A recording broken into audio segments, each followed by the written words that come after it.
ایک دفعہ کوے نے چوہے سے کہا، غیر قبیلے کے کسی شخص کو جس کا کردار تمہیں معلوم نہ ہو اپنے گھر میں جگہ نہیں دینی چاہیے، کیونکہ ایک بار بلی نے گدھ کو مروا دیا تھا۔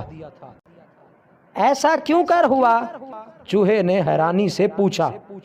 جواب میں کوے نے جو کہانی سنائی آپ کی پیش خدمت ہے۔ ایک دفعہ کا ذکر ہے کہ دریا کے کنارے ایک بہت قدیم، بہت بلند اور گھنا پیپل کا پیڑ تھا۔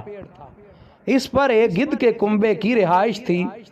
یہ پیپل ایسی موزوں جگہ پر تھا کہ دوسرے ننھے پرندوں نے بھی اس پر بسیرے بنا رکھے تھے۔ دن بھر یہ چہچہاتے، بھوک لگتی تو آس پاس کے درختوں سے پھل کھاتے اور پیاس لگتی تو دریا کا پانی پیتے تھے۔ گدھ اپنے بچوں کا پیٹ پالنے کے لیے دور دور تک مردہ جانوروں کی تلاش میں جاتا اور گوشت لا کر اپنے بچوں کا پیٹ پالتا تھا۔ اس طرح پرندے اور یہ گدھ بڑے مزے کی زندگی بسر کر رہے تھے۔ ایک بلی کا نام کن کتری تھا۔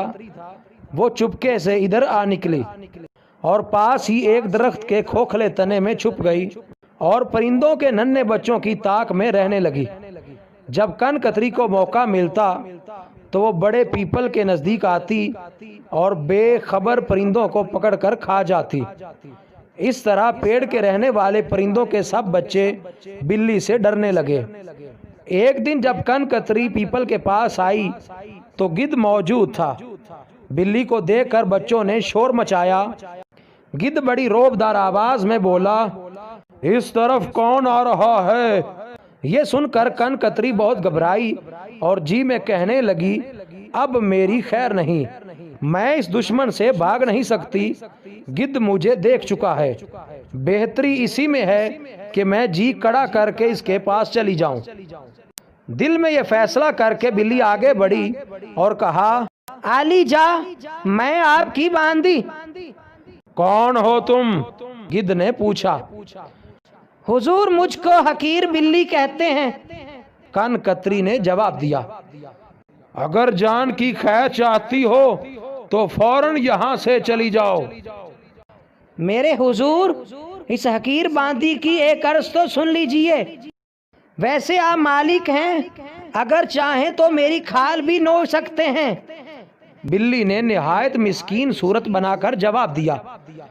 کہو، کیا کہنا چاہتی ہو؟ گدھ نے پوچھا۔ علی جناب، یہ باندی دریا کے کنارے رہتی ہے، ہر روز اس میں غسل کرتی ہے، اور حضور میں نے ہر قسم کا گوشت بلکہ مچھلی بھی کھانا چھوڑ دی ہے۔ ہر وقت اللہ سے لو لگائے پڑی رہتی ہوں۔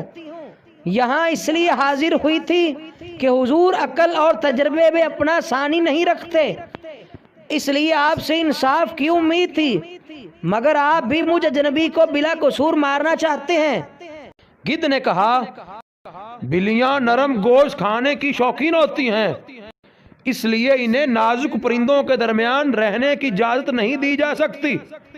یہ سن کر بلی نے اپنے کان پکڑے اور سر زمین پر ٹیک کر بولی، حضور والا، پجارن بن چکی ہوں، پجارن، اس لیے گوشت کھانا چھوڑ چکی ہوں۔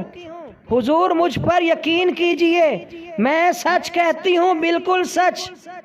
گدھ کن کتری کی باتوں میں آ گیا اور کن کتری پیپل کے کھوکھلے تنے میں رہنے لگی۔ چند دنوں کے بعد موقع دیکھ کر بلی نے پرندوں کے بچوں کو گھونسلوں سے دبوچا اور پیپل سے کافی دور جا کر انہیں کھا گئی۔ اس شام جب پرندے دریا کی سیر سے واپس اپنے بسیروں پر آئے اور انہیں اپنے بچوں کا کہیں نام و نشان نہ ملا تو انہوں نے شور سے آسمان سر پر اٹھا لیا۔ ہر پرندہ یہی کہتا کہ گدھ کہاں تھا اور اس وقت کیا کر رہا تھا۔ کن کتری نے جب یہ سنا تو چپکے سے کھس گئی۔ پرندے پیپل کے ارد گرد چکر لگاتے رہے۔ آخر انہوں نے درخت سے فاصلے پر اپنے بچوں کی ہڈیاں اور پر دیکھے۔ ہر پرندے نے اپنے جی میں سوچا کہ ان کی غیر موجودگی میں گدھ ہی ان کے بچوں کو کھا جاتا ہے، اس لیے سب پرندوں نے فیصلہ کیا کہ گدھ کا کام تمام کر دینا چاہیے۔ یہ فیصلہ کر کے سب پرندوں نے گدھ پر ایک دم سے حملہ کر دیا اور منٹوں میں اسے جان سے مار دیا۔ اس لیے میں کہتا ہوں کہ غیر قبیلے کے کسی شخص پر جس کے متعلق تم کچھ بھی نہ جانتے ہو اعتبار نہیں کرنا چاہیے، اور نہ ہی اسے بغیر سوچے سمجھے اپنے گھروں میں جگہ دینی چاہیے۔ امید ہے آپ کو ہماری آج کی یہ ویڈیو بہت پسند آئی ہوگی۔ اگر ویڈیو پسند آئی ہے تو ویڈیو کو لائک کریں، اور جو لوگ چینل پر نیو ہیں وہ چینل کو سبسکرائب کر کے ساتھ لگے بیل کے آئیکن کو لازمی پریس کریں۔